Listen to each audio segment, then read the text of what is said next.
ఒక క్వశ్చను ఆ! మళ్ళీ పీసీ ఘోష్ కమిషన్ సంవత్సరంన్నర ఏసిర్రు. అవును. సంవత్సరంన్నర ఏసిన తర్వాత హైకోర్ట్ స్టే ఇచ్చింది. ఆ! మళ్ళీ మరి కొన్ని రోజులు వెయిట్ చేయకుండా ఎన్‌డీఎస్ఏ మీద పోతున్నామని చెప్పడానికి వీళ్ళకి ఎక్కడన్నా పొంతనున్నట్టు అనిపిస్తుందా?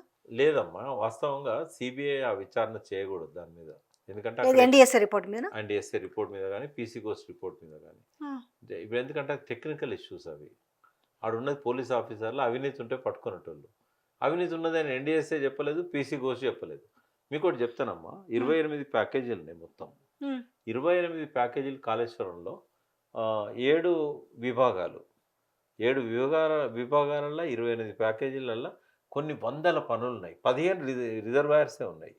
వాటితో పాటుగా పైప్‌లైన్స్ గానీ, సొరంగాలు గానీ, రకరకాల ప్రెజర్ మెయిన్స్ గానీ ఇవన్నీ గూడా ఉన్నాయి గదా! లిఫ్ట్‌లయితే ఒక దాదాపు 15, 20 19 లిఫ్ట్‌లున్నాయి. 19 లిఫ్టింగ్ స్టేషన్స్. తర్వాత సబ్‌స్టేషన్స్ ఇవన్నీ ఉన్నాయి గదా! ఇవన్నిట్లో కొన్ని వందల పనులవి. కొన్ని వందల మంది ఇన్వాల్వ్ అయ్యారు అందులో కాంట్రాక్టర్స్ కావచ్చు, సబ్ కాంట్రాక్టర్స్ కావచ్చు. ఎక్కడైనా ఒక్క పిటిషన్ పోలీస్ స్టేషన్‌లో ఉన్నదా? ఇవన్నీ కలిపితే ఈ మొత్తం 13 జిల్లాల్లో ఉన్నాయమ్మా ఇవి. 13 జిల్లాల్లో ఒక 100కు పైన మండలాల్లో పోలీస్ స్టేషన్‌ల పరిధిలో ఈ పనులు జరిగినాయి. ఈ 100, 150 పోలీస్ స్టేషన్‌ల పరిధిలో ఏ ఒక్కరన్నా ఈ పనులల్లో అవినీతి జరిగిందని దరఖాస్తు ఇచ్చిండ్లా? పోనీ పోలీస్ స్టేషన్‌లో ఇయ్యకపోయినా పర్లేదు. డిపార్ట్‌మెంట్‌కి ఇచ్చారు. కాంట్రాక్టర్ల మీద ఏమన్నా అవినీతి ఫిర్యాదు చేశారా? పొలిటీషియన్స్ మీద ఏమన్నా చేశారా? మరి ఎక్కడ అవినీతి లేనిది సీబీఐకి ఏం పని ఉంటదమ్మా? ఒకవేళ పని లేకున్నా సీబీఐ ఎంక్వైరీకి మోడీ గారు ఆర్డర్ చేశారనుకోండి.